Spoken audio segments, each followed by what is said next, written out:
check 9:21 and wala pa ni larga ang barko to Palompon gikan sa Polambato. Kasi what ano nila mga 3 hours ba daw diyan or 2 hours kape. A few minutes later. Finally, nakalarga na ni guys.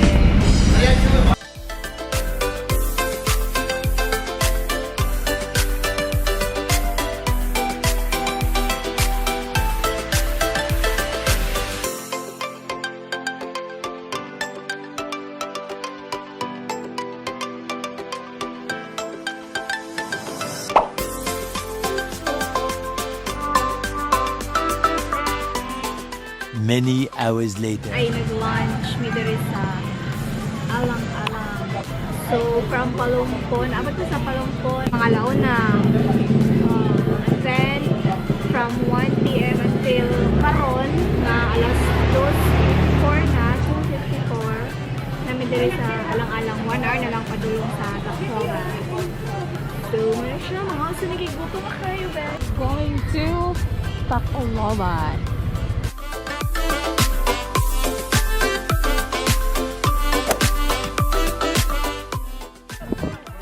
Guys, na namin sa Tacloban.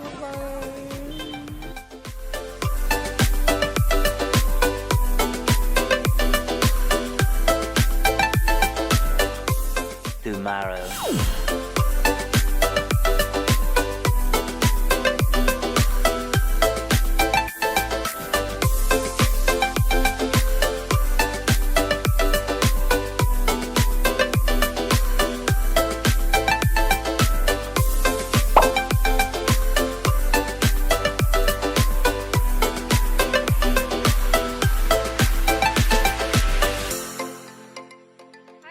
Na namin dire sa Juanico Bridge. Tunga sa Juanico.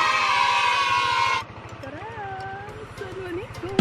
Sa una ka, wala mi ka naog dire, pero karon kay na namin chance to explore.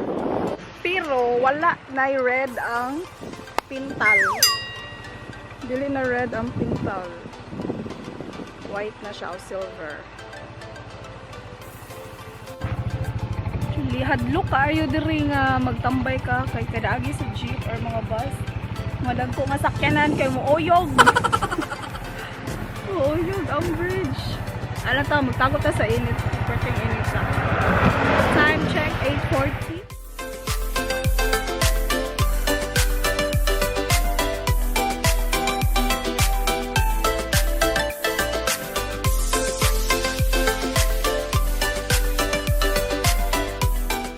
Many hours later.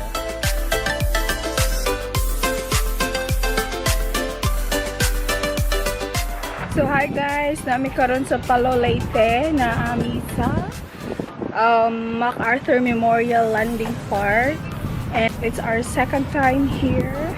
Last was 2018 and renovate na nila gikan, so murag medyo ni arang-arang siya og now. Siya. Muna ako mga best friends na dito.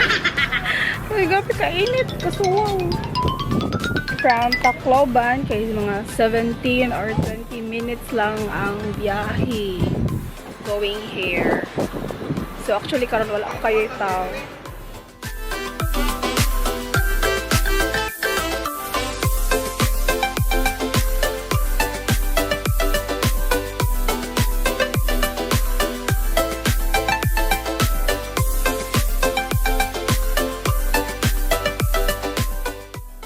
Muna yung proof guys, muna yung mga tiil ni Douglas MacArthur.